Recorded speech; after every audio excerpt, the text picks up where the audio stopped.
everyone, it's your girl Jen T. I am back in Studio B. I am currently doing this week's historical movement, and we are going to continue our conversation we had from my last historical movement, and we are going to continue the discussion about the Puerto Rican anthem, national anthem.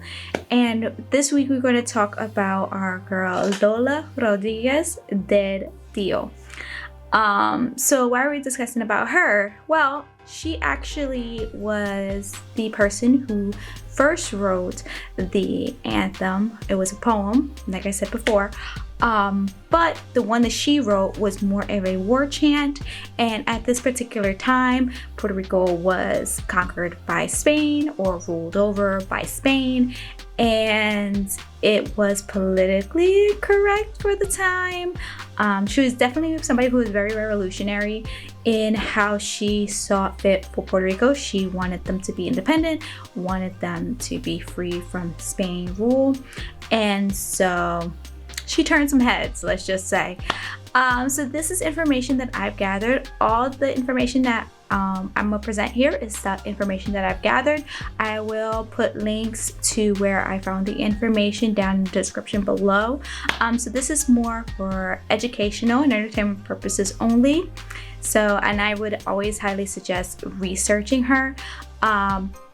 Just FYI, luckily I know how to read some Spanish, but a lot of the information I found was in Spanish, but a lot of the websites you're able to translate.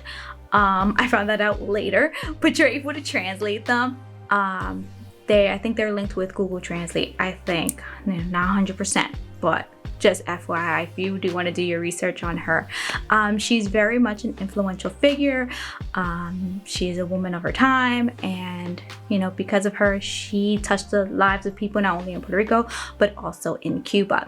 So let's get some information about Lola. So these are the 5 facts about Lola Rodriguez de Tio. So let's get started. So our fact number 1 is Lola was born in September 14th, 1843 in San Germany, Puerto Rico. Believe it or not, I was surprised because I didn't know of this location, so I had to look it up. So it's actually a very small, quaint town in Puerto Rico that she was born and raised.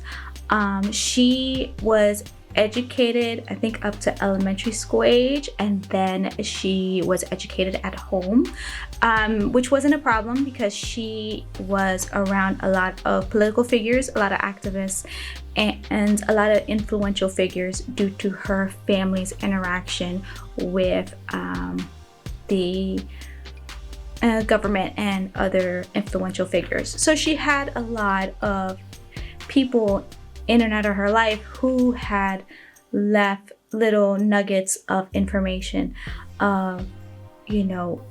almost like uprooting her activism that she would eventually partake as she gets older. All right, so let's get into fact number 2. So our girl Lola, she wrote the Grito de Lares, which in turn is called the Cries of Lares, and this was the poem that was done in the tune of La Borinque, which would be the same tune that they would use for the current Puerto Rican national anthem. And she did this back in 1868. Now, remember I said that this song was controversial for its time? Well, the public of Puerto Rico really liked the song. It was very much a song of hope, and like I said, it was considered to be a war chant in a way because of its influence on the people, and obviously Spain didn't like it because Spain was in control at this period of time, so it was eventually changed over. Okay, let's get into fact number 3. So in 1876, Lola and her family had moved to Mayaguares, I'm trying to make sure I pronounce it, where she would publish her first book of poetry, My Cantares, which is My Songs. And it was pretty popular for its time. It has sold over 2,500 copies. And then about a year later, her and her family had left from Puerto Rico to Venezuela. And then Eventually, they returned back to Puerto Rico, where Lola and her husband would begin a magazine. And I'm actually going to put the title of the magazine right here that they had published.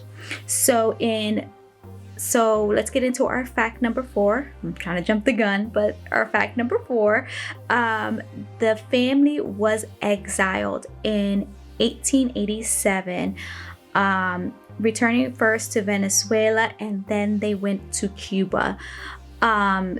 They did this due to some issues that were going on in Puerto Rico, especially like the activist work that Lola and her family were doing in this period of time. Once they made it to Cuba, they settled in Havana, where they made that their home. There, they would gather up politicians and intellectuals who were also exiled from Puerto Rico as well. At this period of time, they published Mi Libro de Cuba, that was published, and they made their way up to New York regarding the publication, and also some other adventures they were doing out there as well. But Lola was exiled out of Puerto Rico, which was her homeland, which is someplace that she had called home for so long, and was now residing, after she left New York, resided in Cuba, where she actually remained until her death in November 10th, 1924. So we're going to get into our fact number 5, even though I just spoke about her death. But let's get into our last fact. In 1910, Lola helped found the Cuba Academic of Arts and Letter. So this was something she was very passionate about. She was definitely there for the fight to have Cuba also have their freedom, as well as Puerto Rico. Eventually, Puerto Rico did become free from Spanish rule, but she also fought the good fight in Cuba as well. And she was also referenced to have thought up the idea for the Puerto Rican flag to be the reverse colors of Cuba. I'm not too sure. I know there's like some debate about that. I've saw a couple articles that were debating back and forth about that, but I have a feeling she probably did had a big say in it. And if you look at the two flags, which I have right behind me, they look strikingly similar, just the colors are reversed.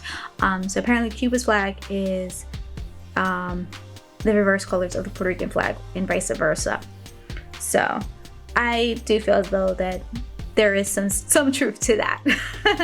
And I'm actually going to put a list of all her works as well. It's going to be right here.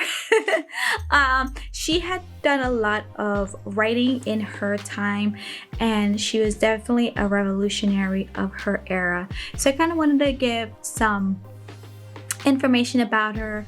Hopefully you guys out there would also be interested in learning more about Lola, and I would greatly appreciate, her to be talked about a little bit more. I didn't know much about her prior to this, so I'm actually happy that I got to know a little bit more about her and about her works. I'm actually going to, since I'm done school, yay, I'm going to actually try to see if I can locate some of her probably her poetry book and a couple other of her writings to kind of get a better understanding and get a little bit, more knowledge about Lola, because she is a part of my history.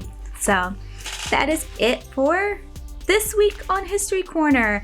So I'm going to try to think about another topic for next History Corner. Not too sure yet, but I'm definitely going to be looking and trying to peruse around and see if I could find some inspiration. So she kind of inspired me to look into more female activists and females who had changed the course of history. So I'm thinking I might go further into that. So, but we'll see. So I, would like to say to all the viewers out there, you guys stay tuned, stay alert, and remember, you guys, you're the movement. Take care. Bye.